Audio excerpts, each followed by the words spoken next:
अस्सलामुअलैकुम, welcome to knowledge discovery. दोस्तों, हमने पिछली वीडियो में फ़लस्तीन इसराइल के मसले को तफसील से समझने के लिए ये समझा कि मुसलमानों, यहूदियों और ईसाइयों के लिए फ़लस्तीन की ये सरज़मीन क्यों इतनी अहम है। और अगर अभी तक आपने हमारी इस सीरीज़ का पार्ट 1 नहीं देखा तो यहाँ ऊपर क्लिक करें और पहले वो ज़रूर देखें।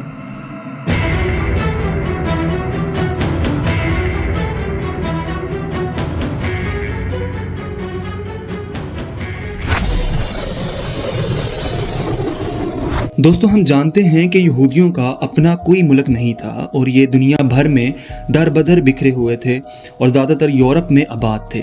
साल 1897 यूरोप में यहूदियों ने ज़ायोनिस्ट तहरीक का आगाज़ किया, जिसके बानी एक जूइश जर्नलिस्ट थियोडोर हर्जल थे। इस तहरीक का बुनियादी मकसद यहूदियों का फ़लस्तीन में अपना आबाई मुल्क वापस हासिल करना था, जहां हज़ारों साल पहले उनका किंगडम ऑफ इसराइल हुआ करता था।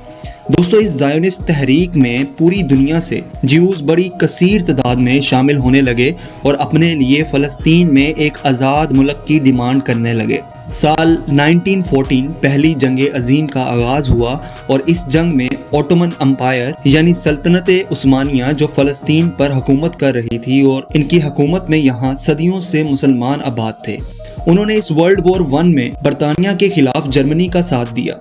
जबकि दूसरी तरफ बरतानिया ने यूरोप में दुनिया भर में मौजूद यहूदियों को अपने साथ मिलाने का मंसूबा बनाया, जिसका बरतानिया को ये फ़ायदा था कि दुनिया भर में मौजूद ये ज्यूज़ अगर उनका साथ देंगे तो ये यूएसए, यूएसएसआर और यूरोपियन ममालिक वगैरह को जंग में हमारा इत्तेहादी बनाने में मदद दे सकते हैं। इसलिए बरतानिया ने उन्हें ये यकीन दिलाया कि अगर वो इस जंग में उनका साथ देंगे तो वो फ़लस्तीन में उनके लिए एक नया मुल्क बनाएंगे, जिसकी डिमांड सालों से यहूदियों की ज़ायोनिस्ट मूवमेंट यूरोप में बैठे पहले से कर रही थी। दोस्तों, वर्ल्ड वॉर 1 के दौरान ही 2 नवंबर 1917 में बरतानिया के फॉरेन सेक्रेटरी आर्थर बेलफोर ने ब्रिटिश जूइश कम्युनिटी के लीडर रॉथस्चाइल्ड को ये पैगाम एक लेटर की सूरत में लिखकर भेजा, जिसे बाल्फोर डिक्लेरेशन कहा जाता है। ये किसको पता था कि 67 वर्ड्स का ये छोटा सा लेटर अगले 100 साल तक एक इतने बड़े मसले की वजह बनेगा जो आज तक हल ना हो सका। अगर हम इस डिक्लेरेशन का खुलासा करें तो वो ये है कि बरतानिया ने इसमें ज़ायोनिस्ट मूवमेंट से एक ऐसे मुल्क का वादा किया जहाँ फ़लस्तीनी अरब बाशिंदे 90% से ज्यादा आबादी पर आबाद थे और यहाँ अपनी आज़ाद जिंदगी गुजार रहे थे।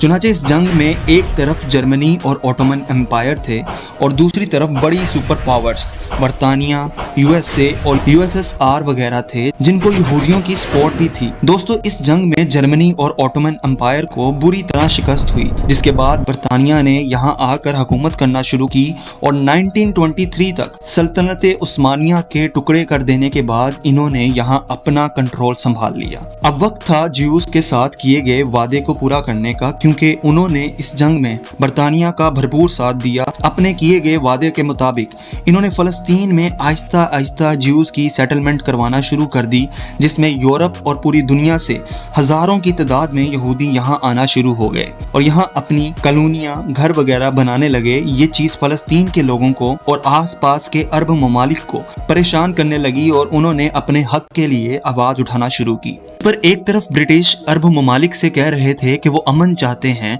और दूसरी तरफ ज्यूज़ को फ़लस्तीन में बड़े पैमाने पर इमिग्रेशन की सहूलत फराहम कर रहे थे। ये बढ़ती हुई कशीदगी बिलाखिर अरब बगावत का बाइस बनी, जो 1936 से 1939 तक जारी रही। अप्रैल 1936 में फ़लस्तीनियों के हक में एक अरब नेशनल कमेटी बनाई गई, जिसमें ब्रिटिश कॉलोनियलिज्म और बढ़ती हुई यहूदी हिजरत के खिलाफ फ़लस्तीनियों को हड़ताल करने, टैक्स वगैरह ना देने और ज्यूइश प्रोडक्ट से बॉयकॉट करने का कहा। इस 6 माह की हड़ताल को बरतानियों की तरफ से वहशियाना तौर पर दबाया गया, जिन्होंने बड़े पैमाने पर गिरफ्तारियां शुरू की और घरों को मसमार किया जाने लगा। बगावत का दूसरा मरहला 1937 में शुरू हुआ, जिसकी क़यादत पैलेस्टाइन पीसेंट रेजिस्टेंस मूवमेंट कर रही थी। इन्होंने बरतानवी अफवाज और उनकी कॉलोनियों को निशाना बनाया, जिसके बाद बरतानिया ने फ़लस्तीन में 30,000 फौजी जमा कर लिए और इसके अलावा यहूदियों को अपनी ज़ायोनिस्ट आर्मी भी तैयार करवाने में मदद दी। फिर देहातों पर हवाई बमबारी की गई, कर्फ्यू नाफिज किया गया और बड़े पैमाने पर फलस्तीनियों का कत्ल किया गया। अल जज़ीरा की एक रिपोर्ट के मुताबिक इस 3 साल की बगावत में तकरीबन 5,000 फलस्तीनी मारे गए, 15,000 से 20,000 जख्मी हुए और तकरीबन 5,600 के करीब फलस्तीनियों को कैद किया गया। दोस्तों, ये ब्रिटिशर्स का एक ऐसा अमल था जो आज भी यहूदी फ़लस्तीनियों के साथ कर रहे हैं। हमारी इस छोटी सी पैलेस्टाइन इसराइल कॉन्फ्लिक्ट सीरीज़ का नेक्स्ट पार्ट और आखिरी पार्ट देखने के लिए हमारे चैनल नॉलेज डिस्कवरी को सब्सक्राइब करना मत भूलें, जिसमें हम आपको वर्ल्ड वॉर 2 के बाद से अब तक की मौजूदा सूरत हाल से आगाह करेंगे। अगर आपको हमारी ये वीडियो इन्फॉर्मेटिव लगी तो नीचे कमेंट सेक्शन में अपना फीडबैक ज़रूर दें ताकि हम आपके लिए इस तरह की और इन्फॉर्मेटिव वीडियोज़ बना सकें। Thank you. अल्लाह हाफिज़।